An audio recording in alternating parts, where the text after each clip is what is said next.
बोल, काय काम होतं? ऐकायला येतंय का? Hello hello hello. काय? सूर्या, अरे आता तू काय बोलतोस ते मला ऐकायला येईना.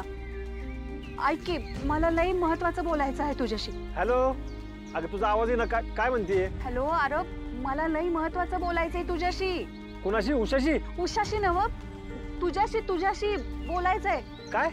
सूर्या, एक काम कर, हे बघ, तू इथे देवी आईच्या डोंगरावर ये. कुठं?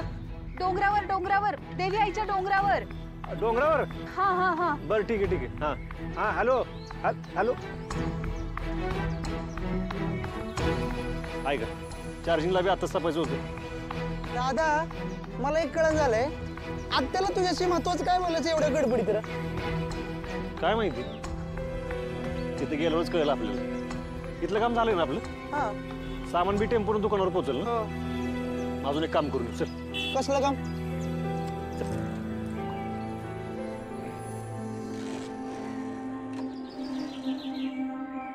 सूर्याला लवकरात लवकर हे सगळं सांगायला पाहिजे. मी एक काम करते, त्याला मेसेज करून ठेवते. हा. जी संपत्ती मालक त्यांची स्वतःची हाय म्हणून मिरवत्यात, ते सगळं सूर्याच्या हक्काचं हाय. तोच या सगळ्याचा मालक हाय. आणि मला भेटला की मी हे सगळं त्याला परत करेन. एवढं वाचलं तरी त्याला अंदाज येऊन जाईल. बाकी भेटल्यावर सगळं बोलीनच मी त्याच्याशी.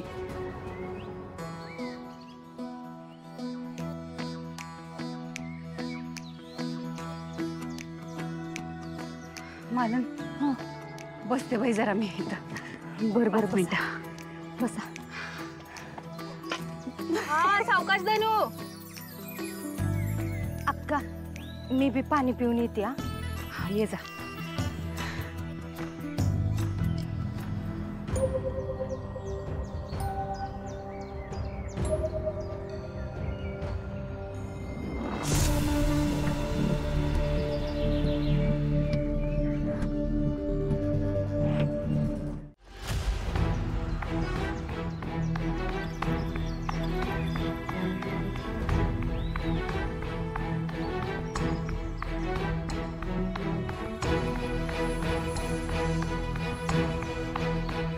स्विच ऑफ लागतोय.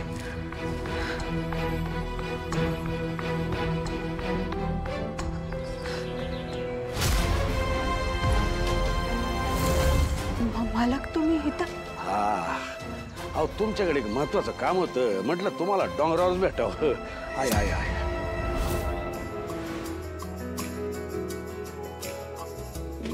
दुसरी दाखव की. ही एक छान आहे बघा, ही आवडेल नक्की तुम्हाला. कलर पण याचा सुंदर आहे, लाल कलर आहे, छान वाटेल एकदम. कशी वाटते दादा? ही आहे. ओके ठीक आहे. दादा, मध्येच साडी बिडी, वहिनीचा बर्थडे आहे का काय? अरे नाही, वहिनीसाठी नाही, ही आत्यासाठी आहे. तिला माहेरची साडी पाहिजे होती आणि तिनं पहिल्यांदा काहीतरी माझ्याकडे मागितलं होतं. आणि या वाढदिवसाला काहीच खास करता आलं नाही त्याच्यासाठी. मग म्हणलं माहेरची साडी घेऊन जावं. तू बघ, ही साडी बघितल्यावर ना असली खुश होईल का नाही ती. ही साडी तिच्या चेहऱ्यावरचा आनंद, तिचं आयुष्य अजून वाढवलं बघ. त्या खुशच होणार आहे साडी बघून. आणि आता काय तुम्हाला वाटलं तुमच्या सांगण्यावर आम्ही हसत सूर्यकांत राव घ्या हो तुमची इस्टेट परत घ्या असं करून टाक. हे असं करायला काय आमच्या डोक्यावर परिणाम नाही झालेला. म्हणजे तुम्ही पुन्हा नाटक केलं ना? फसवलं तुम्ही मला. तुम्ही अशा कोण लागून गेला? तुम्हाला फसवायचं नाही. बावट माणसाला फसवलं नाही तर काय दुसरं काय करणार मी? अयो, अरे दादा हळू की, अर्का मारते मॉडेल माझं, एवढी का पळवतोय? अरे ते आत्ताला भेटायला जायचं ना, त्यामुळे झालं माझ्याकडनं. काय आता नाही होणार. पण काजू, काय बी करून देवळात लवकर पोहोचलं पाहिजे. आता देवीची आरती करताना ना मला तिला ही साडी द्यायची. ही साडी बघितली ना, ते चेहऱ्यावर आनंद बघ कसा येईल ते मला बघायचं. चल.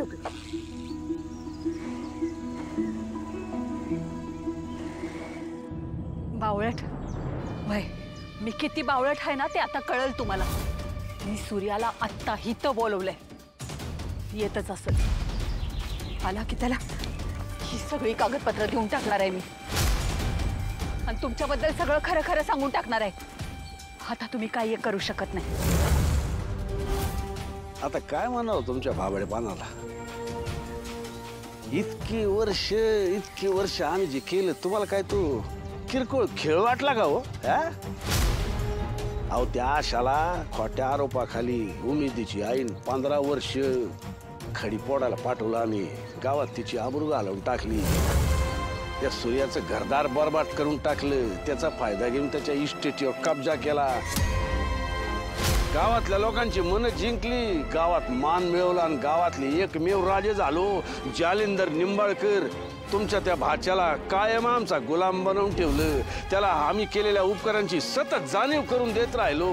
गावातला मान, गावातली प्रतिष्ठा वाढवली.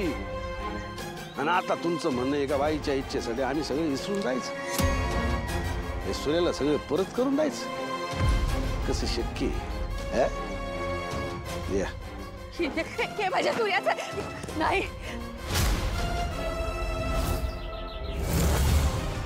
आयुष्याची कमाई जपताना जो कोणी वाटेत येतो त्याचा काटा काढण्याची ताकद ठेवतो आम्ही. काल रात्री तुम्ही तमाशा केलात आणि स्वतःचं मरण स्वतः बोलावून घेतलं तुम्ही. आता तुम्हाला जिवंत ठेवण्याचा मूर्खपणा आम्ही करणार नाही.